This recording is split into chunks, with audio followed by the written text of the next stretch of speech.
Amin, amin. Tepuk tangan buat Tuhan. Iya, shalom Bapak Ibu yang terkasih. Bagaimana kabarnya hari ini? Luar biasa karena kita punya Tuhan yang luar biasa. Iya, tadi pagi saya menyampaikan tentang orang yang hidup di dalam perlindungan Tuhan. Saudara, saya percaya bahwa hari-hari ini tidak ada jaminan, tidak ada harapan lain selain kita ini tinggal di dalam perlindungan Tuhan. Kenapa? Karena hanya Tuhan yang menjanjikan sebuah tempat perlindungan yang aman. Kita ada di masa yang selalu berganti, keadaan yang terus berubah. Kita membutuhkan sebuah tempat yang tidak pernah berubah dan tidak tergoncangkan. Dan biarlah kita mau sungguh-sungguh percaya bahwa di dalam Tuhan itu ada jaminan yang tidak tergoncangkan. Sangat amat disayangkan kalau kita hidup mengaku percaya kepada Tuhan, tapi kita tidak mengalami janji-janjinya. Saya berdoa supaya setiap kita yang hadir hari ini, kita mengalami Tuhan secara pribadi. Terlalu rugi saudara, waktu begitu singkat. Dan Tuhan mau supaya kita juga semua mengalami. Semua yang tercatat di Alkitab itu bukan tanpa alasan. Hari ini kita masih belajar dari kisah hidup Daud. Tadi pagi saya sampaikan kenapa kita belajar dari Daud. Yang pertama karena kita melihat komitmennya untuk mengikuti Tuhan. Yang kedua kita tahu bahwa Daud itu penderitaan yang dia bayar harga untuk mengikuti Tuhan itu luar biasa. Yang ketiga Daud terbukti teruji keluar sebagai pemenang di tengah keadaan yang tidak menentu, tetapi dia berhasil menunjukkan iman percayanya kepada Tuhan. Yang berikutnya kenapa saudara? Karena Daud dari garis keturunannya lahir juru selamat yaitu Yesus. Jadi kita mau belajar hari ini dari Mazmur 34. Tadi saya baru sempat menjabarkan 3 karena waktu yang begitu terbatas. Dalam perlindungan Tuhan, di sana Daud berkata dalam perlindungan Tuhan. Manusia memiliki satu sifat yang sangat rentan terhadap keadaan yang sulit dan juga keadaan perubahan yang terjadi. Dan semua orang pasti menginginkan sebuah kenyamanan atau sebuah jaminan yang pasti. Salah satu contoh kenapa kita divaksin. Karena kita ingin ada jaminan supaya kalau kita kena virus tidak mati. Iya Pak, iya. Siapa yang sudah vaksin? Angkat tangan, yang belum, yang takut antikris. Kenapa kita divaksin? Karena kita membutuhkan jaminan. Katanya kalau sudah divaksin kena virus enggak apa-apa. Tapi jangan pernah lupa bahwa hidup mati kita itu di tangan Tuhan. Karena orang mati bukan cuma karena kena corona. Kepleset di kamar mandi juga mati. Lagi tidur mimpi ketemu kuntilanak dicekik, bisa mati enggak? Bisa, sesek napas lagi tidur, mimpi dicekek setan. Mati, bisa mati orang saudara. Nah tapi kita harus menaruh pengharapan itu hanya kepada Tuhan. Ada banyak jaminan-jaminan di dunia ini yang memberi rasa aman. Tetapi rasa aman yang sejati itu cuma ada di dalam Tuhan. Kenapa kita ikut asuransi? Itu juga merupakan sebuah jaminan. Jadi kalau dijelaskan, jadi gini kalau nanti ibu atau bapak patah kaki, lalu kita tengking dalam nama Yesus. Tapi itulah jaminan saudara dan semua manusia itu pengen. Nanti kalau ibu atau bapak mati, nanti anakmu dapat sekian M. Sekian M, sekian M. Itu namanya jaminan. Nah Tuhan menawarkan sebuah jaminan perlindungan. Yang itu sifatnya kekal tetapi tidak semua orang bisa mengalami. Hanya orang-orang tertentu yang akan mengalami itu. Saya berdoa supaya kita ini menjadi orang-orang yang tertentu itu. Amin. Untuk apa saudara masuk keluar gereja setiap hari Minggu tapi saudara tidak mengalami Tuhan? Buat apa kita datang di sini nyanyi-nyanyi begitu luar biasa tadi WL-nya saya lihat sampai angkat-angkat kaki 1. Waduh itu dahsyat saudara. Kalau saya udah langsung urat kejepit. Kalau tidak ada kita mengalami Tuhan, maka ini semua percuma, sama kayak Holy Wings. Benar nggak? Lo benar nggak saudara? Jangan terjebak di dalam kegiatan-kegiatan yang kelihatannya rohani saja. Tapi sesungguhnya hidup kita tuh jauh dari Tuhan. Hari-hari ini mari kita jangan tertipu. Mari kita buka mata kita mengejar hidup di dalam perkenanan Tuhan. Setan gak pernah takut waktu saudara nyanyi-nyanyi di sini. Wah luar biasa lompat-lompat. Saudara pikir setan takut? Hello. Setan bilang biarin aja mereka di gereja nyanyi-nyanyi lompat-lompat itu gak apa-apa. Yang penting jangan hidupnya berubah. Yang penting dia gak melakukan firman. Hati-hati loh. Di gereja besar begini setan sudah tidak bekerja. Setan cuma kontrol. Ya, setan bilang lancar, lancar coy. Penuh, penuh coy. Lanjutkan. Kata setan, kita gak usah ganggu mereka. Kenapa? Karena dagingnya aja udah gede. Jadi tidak semua itu setan. Orang selingkuh itu bukan karena setan. Itu daging. Mari kita mengerti bagaimana kita mengalami sesuatu yang sifatnya itu kekal. Saya gak mau melakukan sesuatu yang cuma sementara. Buat apa saya melayani? Buat apa saya berkhotbah? Kalau saya pada akhirnya tidak selamat. Amin saudara. Nah kita belajar hari ini dari Daud. Kenapa ketika kita baca Mazmur, ya iman kita bangkit. Terutama Daud itu sebagian besar Mazmur dia adalah penulisnya. Dan Daud menulis kitab Mazmur itu bukan berhalusinasi. Tapi itu lahir dari sebuah pengalaman pribadi dengan Tuhan. Makanya kita harus mengalami Tuhan supaya kita punya pengalaman pribadi dengan Tuhan. Karena hanya orang yang sudah mengalami Tuhan mereka akan menjadi Kristen yang kuat. Amin. Kita membutuhkan rasa aman. Kenapa? Karena di dalam hidup ini banyak hal yang tidak aman. Tapi rasa aman yang pasti itu hanya ada di dalam Tuhan. Itu yang sejati. Rasa aman yang sejati itu bukan waktu keadaan kita baik-baik saja saudara. Bagaimana kita bisa mengalami iman yang teguh percaya sungguh kepada Tuhan? Bukan waktu hidupmu tidak ada masalah. Justru ketika engkau sedang ada masalah dan engkau tetap percaya, itulah iman yang benar. Siapa yang lagi ada masalah hari ini?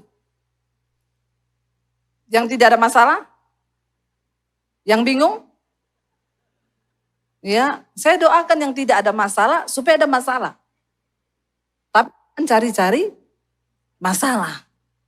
Kenapa? Daud bilang, aku tertekan itu baik bagiku supaya aku belajar ketetapan Tuhan. Persoalan, masalah, tantangan itu baik bagi iman kita. Ya, tapi orang Kristen itu nggak suka saudara, maunya yang enak-enak terus. Saya pernah naik pesawat mau pelayanan, tiba-tiba masuk di goncangan saudara. Wah bergoncang itu ya karena dia mau menembusi awan gelap, lagi hujan kita terbang. Semua orang sudah teriak saudara, wah itu iman-iman keluar di saat goncangan memang. Ya biar orang yang berdosa, orang yang selingkuh itu tiba-tiba langsung keluar semua saudara. Ya doa itu terdengar di pesawat. Goncangan itu lama 15 menit saudara, udah kayak naik truk saya rasa. Tergoncang, ya saya langsung otomatis darah Yesus di sebelah dalam nama Yesus yang sana. Ada yang bahasa roh, ada yang astagfirullah subhanallah, subhanallah, subhanallah. Iman keluar semua itu karena di depan ada kematian kan. Saya makin teriak, goncangannya makin kenceng saudara. Makin saya darah Yesus, dalam nama Yesus. Saya tengking, makin bergoncang kenceng. Ya saya pikir aduh saya teriak, saya takut bener ini. Tiba-tiba Roh Kudus tuh ngomong di hati saya, nggak usah teriak, biasa aja keles nyanyi. Santai banget ya, nyanyi aja, nggak usah ditengking, nyanyi aja. Kalau Tuhan memang lagi mengizinkan badai itu datang, kamu tengking kayak apapun tidak berlalu. Nggak usah, makanya nggak usah main tengking-tengking, ngerti kehendak Tuhan apa di balik badai itu. Amin. Saya pernah mau pelayanan waktu itu naik motor saudara. Hujan deras saya tengking dalam nama Yesus. Hai hujan berhenti aku mau pelayanan. Halilintar menyambar. Saya pikir abis ini berhenti, makin deras. Saya keluar lagi, saya pakai ayat. Elia manusia biasa dan dia berkata kepada hujan, hujan tidak turun. Lalu hujan tidak turun. Debbie Basir juga manusia biasa. Tapi hari ini aku berkata hujan, berhenti. Makin deras saudara. Saya tuh masuk ke dalam rumah imanku piye ya. Kok saya tengking hujannya makin lama makin deras. Lalu ada suara lembut berkata begini, kalau kamu mau pelayanan hujan deras, kamu tengking hujannya berhenti, terus kamu baru pelayanan happy itu biasa. Orang dunia juga begitu. Tapi kamu mau pelayanan hujan makin deras, kamu pergi pelayanan pakai mantel hujan, itu yang luar biasa. Amin. Jadi jangan main tengking, amin. Di pesawat saya sudah heboh ketakutan, simpel Roh Kudus cuma ngomong nyanyi, enggak usah tengking. Akhirnya saya nyanyi, di saat badai bergelora, makin kenceng goncangannya. Ku akan tenang bersamamu, makin bergoncang. Bapa kau raja atas semesta, ku tenang sebab kau Allahku. Gak berhenti, makin kenceng goncangannya. Nyanyi lagi makin kenceng. Di saat badai, overtone, bergelora. Ya, jadi ya saya berdoa satu kali WL yang di sini tadi mengalami yang seperti itu. Di atas pesawat, mereka biar bisa overtune di atas pesawat. Ku akan terbang bersamamu. Itu memang benar-benar iman saudara. Ya lalu hampir 15 menit baru pesawat itu keluar. Begitu saya sampai di toilet, ya begitu keluar dari awan tuh langsung saudara matahari bersinar. Itu jam 3 sore, kita masuk dalam awan tuh kayak tengah malam. Nggak ada cahaya sama sekali. Begitu keluar, aduh semua lega. Begitu turun di bandara di toilet, saya nyanyi. Masuk di toilet saya nyanyi lagi. Di saat badai, ada ibu-ibu pakai jilbab. Oh ibu yang tadi di pesawat nyanyi. Terus saya bilang, iya kenapa ibu? Aneh ya, orang ketakutan ibu malah nyanyi. Nah. Berarti memang orang Kristen itu harus aneh. Kalau engkau cuma nyanyi di gereja, enggak ada masalah, itu biasa. Tapi ketika lagi ada masalah, engkau nyanyi, itu iman yang luar biasa. Daud berkata begini, dalam lindungan Tuhan. Kita tahu Daud ini mengalami pergumulan yang begitu luar biasa. Mau dibunuh sama Saul, dia lari ke kota imam, cuma minta roti karena dia kelaparan. Saudara mengalami pergumulan hidup, belum ada kan yang kelaparan sampai minta-minta roti? Gak punya air untuk diminum, tidak punya makanan untuk dimakan, ada di sini? Belum kan? Makanya gak usah terlalu alay lebay, amin. Biasa aja jadi orang Kristen. Di Alkitab dicatat masih banyak orang yang lebih menderita dari kita. Lalu bukan cuma itu, Daud sampai dia berpikir kalau saya lari ke daerah orang Filistin, maka itu akan menjadi tempat aman. Kenapa? Karena orang Israel itu musuhnya orang Filistin. Maka dia pikir Saul tidak akan mungkin mengejar dia ke daerah musuh.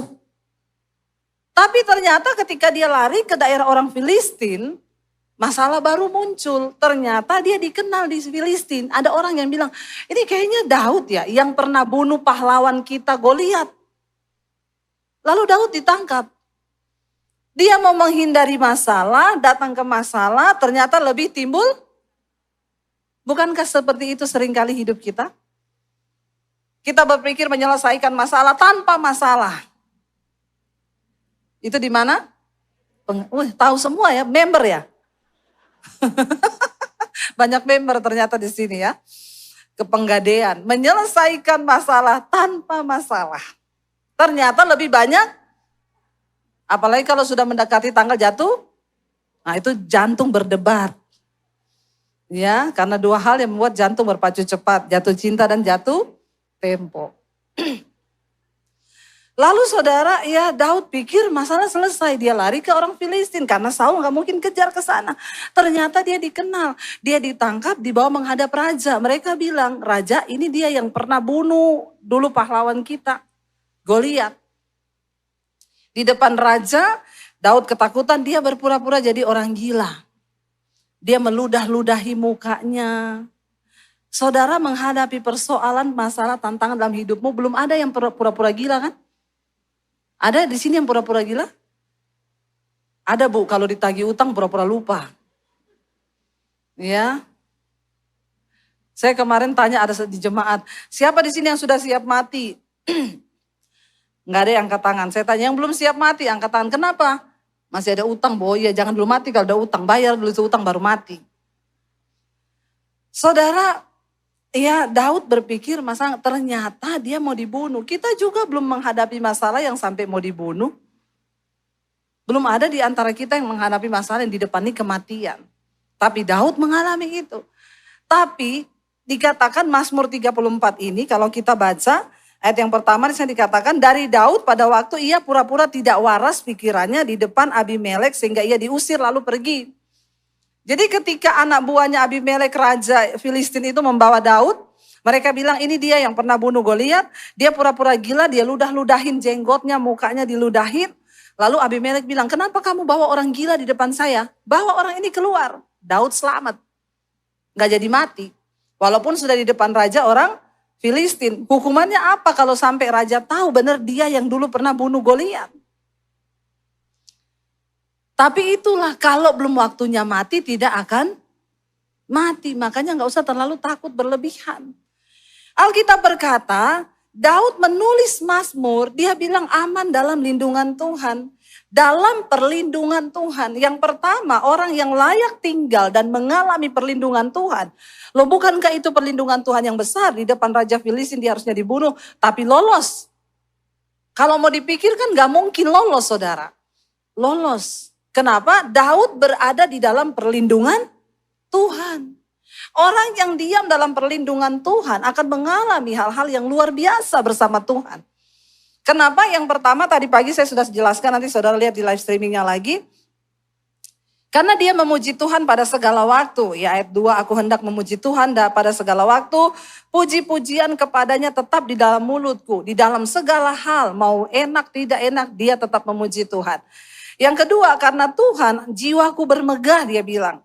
Biarlah orang-orang yang rendah hati mendengarnya dan bersuka cita. Kenapa Daud ada dalam perlindungan Tuhan? Karena dia bermegah bukan karena harta, bukan karena rumah mewah, bukan karena brand yang dia pakai. Dia bermegah karena dia punya Tuhan. Mari kita bermegah karena kita ini mengenal Tuhan. Bukan karena mewahnya mobilmu, bukan karena segala sesuatu. Kita bermegah karena Tuhan ada di dalam hidup kita. Itu cukup, ya. Lalu yang ketiga dikatakan ya Daud berkata apa? Ya muliakanlah Tuhan bersama-sama dengan aku. Marilah kita bersama-sama masyhurkan namanya. Karena Daud memuliakan Tuhan lewat hidupnya. Lewat pergumulannya pun Tuhan dimuliakan. Saudara dengar baik-baik. Bagi orang-orang yang ada dalam perlindungan Tuhan, dalam perkenanan Tuhan. Bahkan kutuk Tuhan bisa mengubah itu menjadi berkat. Bukan berarti setelah kita ikut Yesus tidak ada masalah. Bukan berarti semuanya kita akan dihindarkan. Seringkali Tuhan akan mengizinkan kita mengalami sesuatu.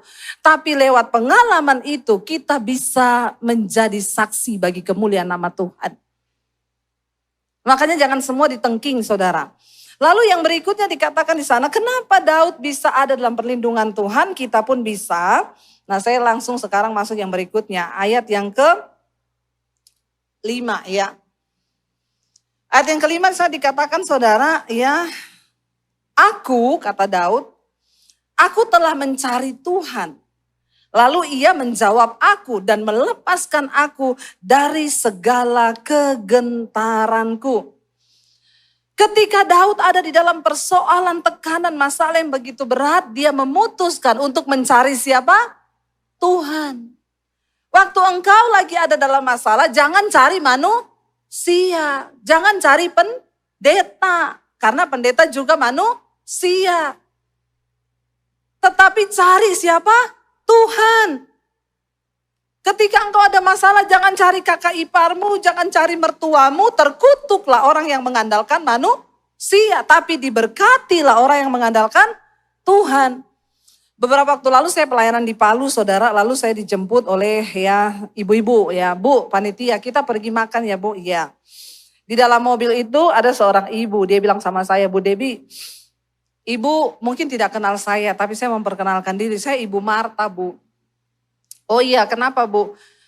Saya yang dulu telepon ibu itu loh, anak saya kerasukan, Terus, oh ibu, iya yang waktu itu saya di Bandung, terus saya sampai pulang ke Palu, terus dia bilang, saya itu sempat kepahitan loh sama ibu. Terus saya bilang, oh ibu yang ibu Marta itu telepon-telepon terus itu saya sehari 3 kali itu ya kayak orang minum obat. Iya saya kepahitan loh sama ibu. Saya bilang, ibu pikir cuma ibu, saya juga lebih pahit lagi sama ibu. Kenapa saudara? Awalnya telepon, Bu, doakan anak saya mau menikah. Ya kita berdoa ya Bu, berdoa lewat telepon. Besoknya telepon lagi, Bu, doakan ya anak saya mau tinggal di rumah kontrakan. Siapa tahu ibu bisa berdoa lewat video call untuk mendoakan rumahnya. Ibu kan punya iman. Ibu berdoa sendiri buat anak ibu. Terus ajaklah anak ibu itu bikin minyak urapan sendiri. Ibu ambil minyak apa aja. Karena memang mereka bukan dari gereja karismatik saudara. Jadi mereka nggak tahu. Ibu jadi pakai minyak apa aja boleh Bu, boleh. Yang penting jangan minyak bekas goreng ikan. Bukan apa-apa ya, nanti disemutin ibu ya. Jadi ibu bikin aja pakai minyak apa aja, oh iya. Tapi ibu yang berdoa lah, kayaknya kan tidak afdol ya kalau bukan ibu yang berdoa. Sama aja Bu, mau saya mau ibu sama, kita punya kuasa yang sama. Oh gitu ya Bu, dia udah mulai kecewa itu. Besoknya telepon lagi, Bu kayaknya di rumah ini ada setannya Bu. Terus ibu tolong doakanlah rumah ini. Nanti kita video call ya Bu. Bu yang bikin setan itu lari bukan doa saya Bu. Tapi orang yang tinggal di rumah situ Bu. Biar saya berdoa hari ini setannya lari. Nanti kalau orang yang tinggal di rumah itu imannya tidak kuat. Setan ajak 7 temennya. Kalau setannya lebih gaul 14 diajak. Apalagi kalau setannya anak tongkrongan. Atau RT itu dia ajak ke rumah ibu. Jadi ibu, jangan saya, ibu aja yang berdoa. Ya tapi saya enggak biasa Bu. Enggak, saya bukan tidak mau ya, tapi ibu yang berdoa. Tambah kecewa lagi dia. Besok telepon lagi. WA, saya lagi pelayanan di Solo. WA, Bu Debbie tolong dong. Ini anak saya kayaknya pandangannya mulai kosong. Saya buka itu lagi ibu ini. Ih tidak bosan. Bosan ibu ini ya, saya sudah bosan sama dia ini. Lalu saudara dia WA saya bilang, ibu cari Tuhan ya. Ibu sudah dengar khotbah-khotbah saya. Saya bukan tidak mau Bu, tapi saya mengajarkan jemaat itu cari Tuhan. Jangan bergantung kepada pendeta. Tetapi Tuhan menunggu ibu datang secara pribadi kepada dia. Jadi ibu tidak mau mendoakan. Bukan saya tidak mau Bu, tapi ini kasusnya.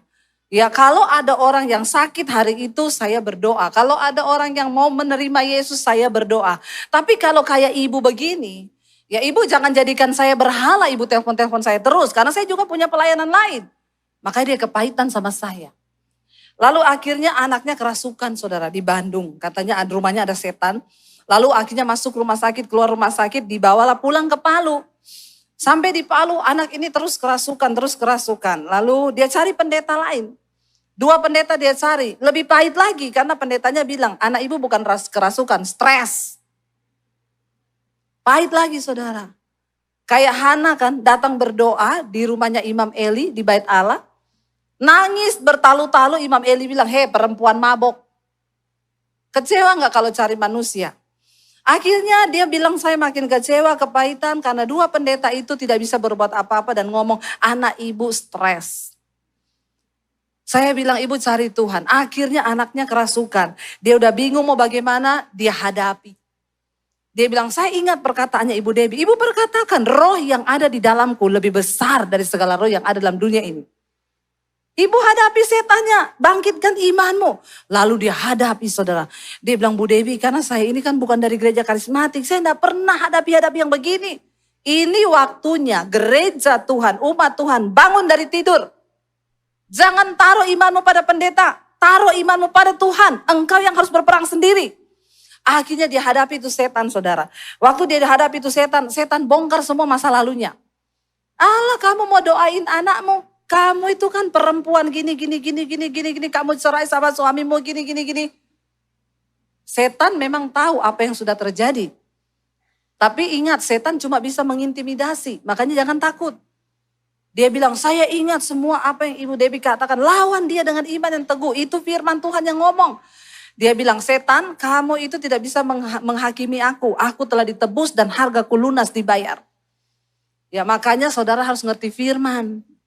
Karena setan itu cuma takut sama firman. Jangan sampai saudara yang takut sama setan. Amin. Ya ada pendoa syafaat, ibu di rumah saya ada setan bu. Saya tiap kali turun ke bawah itu setannya duduk di sofa. Terus ibu ngomong apa? Saya bilang permisi, saya enggak ganggu kamu loh. Jadi saya tanya itu rumah itu sertifikat atas nama ibu atau atas nama setan?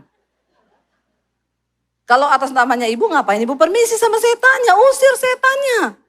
Bener nggak? Ya, saya tuh kalau mau dulu di Jakarta cari kontrakan, cari rumah, cari yang ada setan. Kenapa? Harganya murah saudara ya. Di Jakarta cari kontrakan dulu, rumah tua, nggak ada penghuni. Saya tanya satpamnya, itu murah-murah memang di bawah harga bu. Ibu mau ngontrak di situ, tapi ada setan loh bu, nggak apa-apa. Kalau saya masuk setannya keluar, dia pindah ke pos satpam itu. Makanya saya bilang kau harus beriman, biar jangan tinggal sama setan. Heran saya ada orang tuh dikit-dikit lihat setan, dikit-dikit ada setan. Berarti Anda satu level sama setan. Lalu saudara akhirnya dia peperangan anaknya, dia doakan, dia tengking. Anaknya mengalami kelepasan saudara. Lalu waktu dia ketemu saya dia bilang gini, Ibu Debbie terima kasih loh Bu. Kenapa? Ibu sudah mengajarkan kepada saya untuk berperang sendiri. Saya juga bilang ibu apa? Saya kan jauh, ibu itu yang dekat. Kalau ibu yang berperang, setannya mau balik, ada ibu di situ dia nggak berani. Kalau saya kan jauh bu di Jakarta. Habis ini saya berdoa, setannya datang lagi aja orang Bu Debbie di Jakarta. Amin. Saya mau ajari saudara juga kalau saudara mau pindah rumah baru. Oke lah saudara ajak pendeta berdoa. Kalau saya ya bu, doakan rumah saya ya. Nanti ibu urapi. Ayo kita berdoa untuk minyak ini. Ibu sendiri urapi rumah ibu. Bukan saya. Kenapa? Karena ibu yang menaruh iman. Jadi kalau setan datang dia lihat ibu yang berdoa buat rumah ibu. Dia pergi. Tapi kalau saya yang urapi ibu gak ngapa-ngapain. Demikian juga kalau ada orang tua. Bu Debbie doakan anak saya ya. Dia udah mau berangkat ke Amerika. Oke, ayo kita berdoa. Ini ada minyak pengurapan. Yuk kita doakan. Sekarang bapak sama ibu, urapi anakmu, bukan saya. Loh kok kita bu? Iya, supaya pengurapan itu turun dari orang tua. Lalu bapaknya bilang, saya enggak pede bu mendoakan anak saya. Kenapa? Ada dosa, selingkuh. Makanya tobat. Amin bapak-bapak.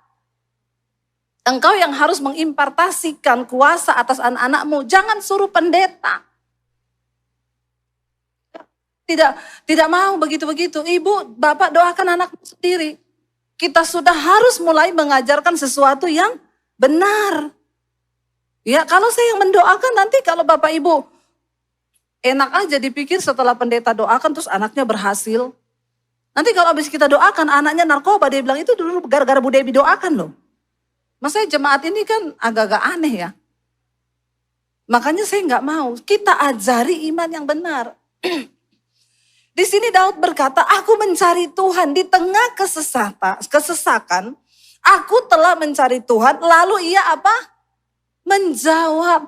Alkitab berkata, siapa yang mencari dia akan mendapat. Siapa yang mengetuk baginya pintu dibukakan. Alkitab nggak ngomong gini, suruh pendetamu ketok, nanti tak buka. Suruh pendetamu cari, nanti aku berkati. Enggak. Engkau yang harus mencari Tuhan. Carilah Tuhan selama ia berkenan untuk ditemui. Berserulah kepadanya selama ia dekat, kata firman Tuhan. Aku telah mencari Tuhan. Siapa yang akan ada di dalam perlindungan Tuhan?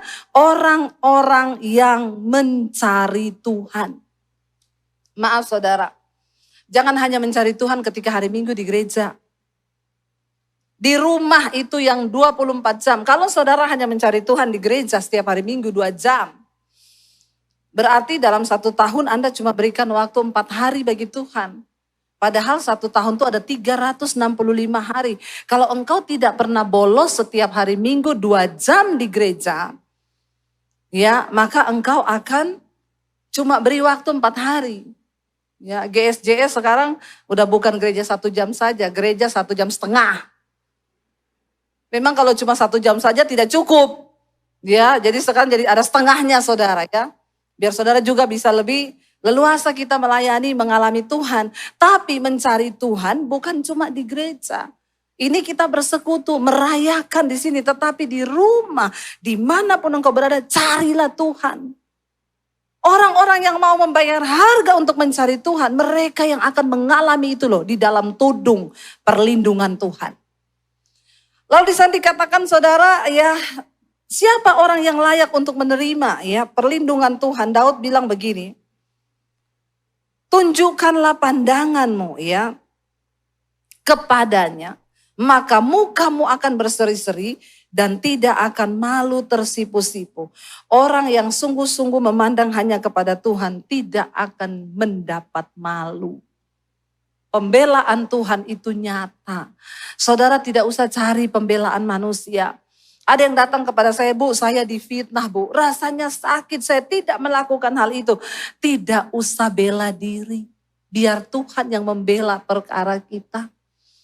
Yang penting matamu tertuju saja kepada Tuhan. Jangan buang waktu panas hati dengan hal-hal yang gak penting. Kalau kita difitnah mau apa? Biarin aja. Tuhan lagi izinkan kita dibentuk. Supaya kita dihancurkan harga diri kita dan kita bisa menjadi seperti Yesus. Yesus bukan cuma difitnah, diludah di muka. Ada di antara kita yang pernah diludah mukanya? Belum kan? Makanya biarin aja. Tapi itu ipar saya, Bu. Tapi itu, Bu, kakak saya. Itu mertua saya. Biarin, doakan. Saudara ndak usah balas. Saudara ndak usah berusaha untuk saya nggak terima. Terima aja. Kalau Tuhan izinkan, bersyukur. Karena Alkitab bilang Tuhan mendengar doa orang yang teraniaya. Makanya kalau doanya mau dijawab sering-seringlah Amin. Lu bener kan? Tuhan mendengar doa orang yang teraniaya. Kalau saudara nggak pernah teraniaya, bagaimana saudara bisa dibela Tuhan? Kemarin saya dari kota Palu, ada seorang ibu bersaksi saudara. Dia gembala di salah satu kepulauan, di terpencil ya saudara. Dari kota itu harus naik speedboat ke daerahnya itu terpencil. Waktu suaminya masih hidup jadi gembala, mereka tuh punya mimpi untuk mendirikan gereja yang cukup lumayan besar lah di gereja itu. Di daerah itu. Lalu suaminya meninggal dipanggil Tuhan. Ibu ini harus meneruskan visi dari suaminya karena memang di gereja di daerah itu belum ada gereja, jarang gereja. Ibu ini berdoa, dia imani gereja itu akan berdiri. Dia dihina semua orang. Sampai ada yang bilang gini, biar suamimu bangkit dari kematian, itu gereja tidak mungkin bisa terbangun. Ibu itu bilang, saya menangis ibu mendengar itu. Tapi saya berpuasa, saya cari Tuhan. Di tengah malam ketika semua orang tidur, saya datang di gereja itu, saya berlutut mencari Tuhan. Dia sembahyang tahajud, sembahyang tengah malam. Kenapa? Ya, orang beriman berkata bahwa kalau doa tengah malam itu Tuhan dengar. Karena semua lagi tidur. Tidak ada yang berdoa, jadi Tuhan cuma dengar doa kita. Bukan itu artinya ada harga yang kita bayar. Di saat semua orang tidur kita bangun. Tuhan melihat sikap hati itu. Dia berpuasa. Setiap malam dia datang di gereja itu menangis di saat semua orang tidur. Dia mengatok pintu surga. Dia mencari Tuhan. Saudara tahu hari ini gereja itu berdiri. Ketika dia berdoa bertalu-talu. Memang tidak langsung dijawab. 5 bulan kemudian. Dia terus cari Tuhan, dipermalukan. Biar suamimu bangkit dari kematian. Tidak mungkin pembangunan itu bisa berjalan. Tiba-tiba 5 bulan kemudian, sorga bekerja. Ada orang WA dia, Pak, gimana kabar? Itu HP-nya suaminya. Ibunya balas, maaf, ini dari siapa? Suami saya sudah meninggal. Oh, saya minta maaf ibu, tapi saya mengucapkan turut berduka cita. Ibu, saya digerakkan Tuhan untuk untuk membantu pembangunan. Mungkin ibu tidak mengenal saya. Suami ibu juga tidak mengenal saya. Hanya beberapa kali kami pernah ada saling SMS. Tetapi hari ini saya digerakkan Tuhan untuk membantu pembangunan gereja ibu. Oh iya Pak, terima kasih ya. Bapak tinggal di mana? Dia juga nggak tahu itu bapak siapa, dia nggak tahu itu orangnya seperti apa dan tinggal di mana. Bapaknya itu bilang, untuk dana awal saya bantu ibu 25 juta untuk langkah awal pembangunan. Tuhan bekerja, dia pertemukan orang-orang itu saling bersinergi untuk kepentingan kerajaannya. Dia bantu 25 juta di awal saudara, terus berjalan. Karena dia juga ikut melakukan pekerjaan Tuhan, usahanya diberkati. Tadinya mungkin dia hanya rencana 25 juta itu toh. Tapi ketika Tuhan dan sorga turut bekerja, karena ibu ini mencari Tuhan, sampai selesai. Saudara tahu berapa pembangunannya? 3 miliar. Kok nggak wow ya? Jemaat di sini dengar 3M biasa ya? Atau syok? Kayaknya syok ya. Mustahil nggak? Di syuting gerejanya, fotonya, wow saya terpaku saudara. Itu Tuhan. Waktu engkau mencari Tuhan, engkau menemukan Tuhan dan kuasanya. Saya juga melakukan itu di tengah masa pandemi. Saya sudah bolak-balik bersaksi, harusnya kami jual rumah Jakarta pulang ke Solo. Karena tidak ada harapan untuk hidup di Jakarta. Tidak tahu sampai berapa lama pandemi terjadi. Saya bilang ke suami, kita hanya bersyukur masih ada rumah yang bisa dijual. Bersyukur ada yang bisa dijual. Karena saya tidak punya investasi apa-apa. Mas saya tidak punya, tanah nggak punya. Mas ada 70 kilo, Mas Daniel. Tapi yang ini makin berat, makin turun harga. Ya, nggak punya yang bisa dijual. Tapi kami punya rumah untuk bisa kami jual. Tapi saya bilang, saya tidak akan pernah membunuh pengharapanku kepada Tuhan. Aku tetap mencari Tuhan. Tuhan sanggup membalikan keadaan yang harusnya kita jual rumah di Solo. Malah beli rumah lagi, bangun studio DBTV. Dan kami diizinkan Tuhan bisa membangun 15 gereja di desa. Ya itu awalnya juga saya begitu.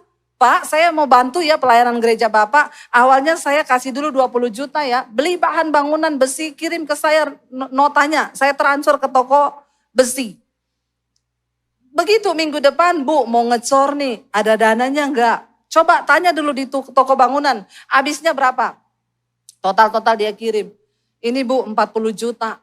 Saya berdoa, Tuhan 40 juta Tuhan. Ada lagi dananya.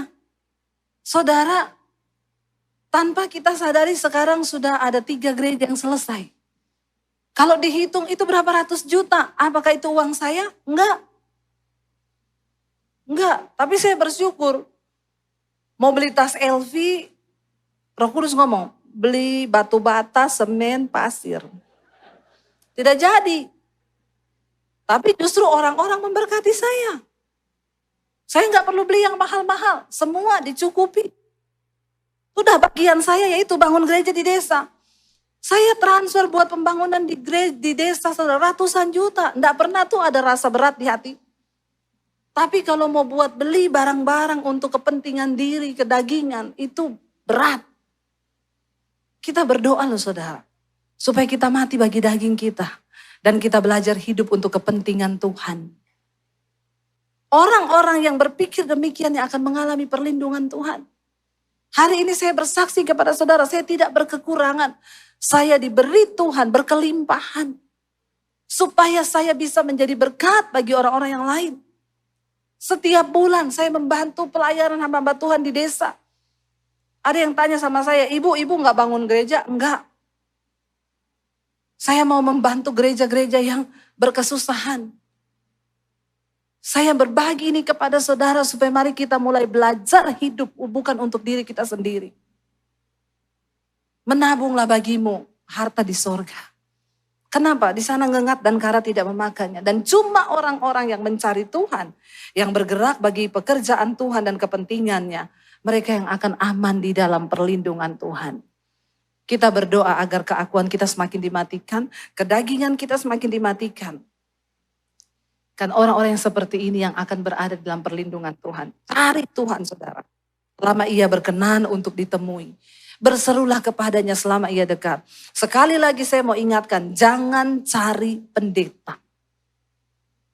Cari Tuhan. Engkau cari manusia bisa kecewa, tapi Tuhan tidak pernah mengecewakan. Mari kita bangkit berdiri bersama. Terima kasih Tuhan, kami mengucap syukur. Kami tahu kami punya Tuhan yang besar, yang sudah menyediakan janjinya bagi kami. Engkau Tuhan yang tidak pernah menarik kembali janji itu. Engkau yang sudah berjanji dan Engkau sendiri akan menepatinya. Terlalu rugi bagi kami kalau kami tidak mengalami janji Tuhan.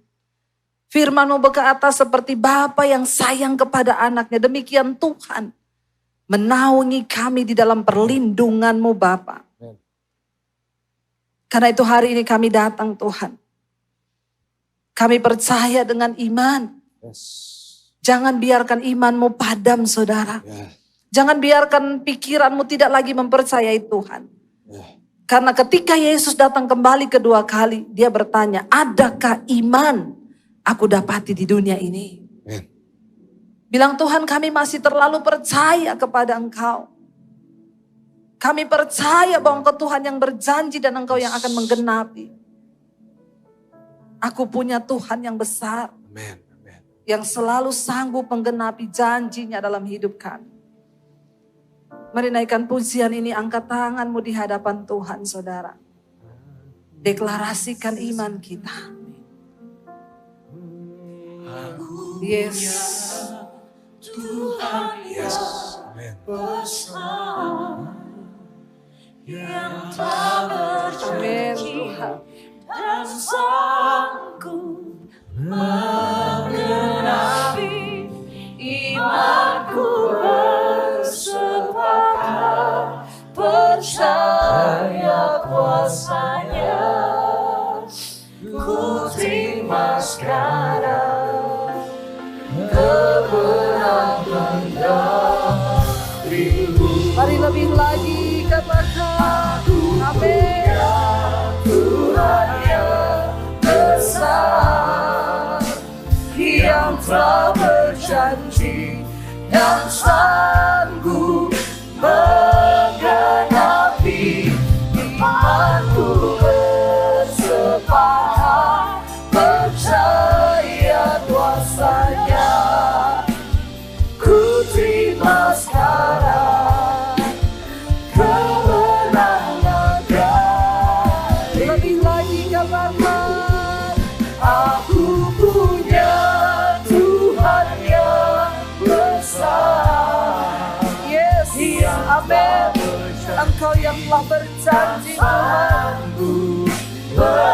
Menggenapi imanku bersepakat percaya kuasanya. Ku terima sekarang kemenangan darimu. Mungkin hari ini engkau sedang berkata, rasanya tidak mungkin ada jalan keluar dalam masalah yang aku hadapi. Mungkin hari ini engkau berkata, bagaimana cara Tuhan bisa menolong, bisa keluar dari masalah ini. Dia Tuhan yang tidak terbatas. Jangan pernah batasi Tuhan dengan cara berpikirmu. Hari ini katakan, aku mau percaya Tuhan. Ketika aku diam dalam perlindungan Allah, aku akan melihat hal-hal yang luar biasa. Tuhan sanggup membalikkan keadaan. Bahkan kutuk dapat dirubah menjadi berkat. Bagi orang yang tinggal di dalam perlindungan Tuhan.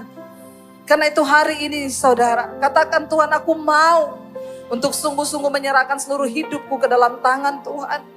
Aku mau menyerahkan seluruh roh, jiwa dan tubuhku. Jauhkan kami dari segala dosa Tuhan. Orang yang diam dalam perlindungan Tuhan, mereka adalah orang-orang yang menghormati Tuhan, menjaga kekudusan hidupnya.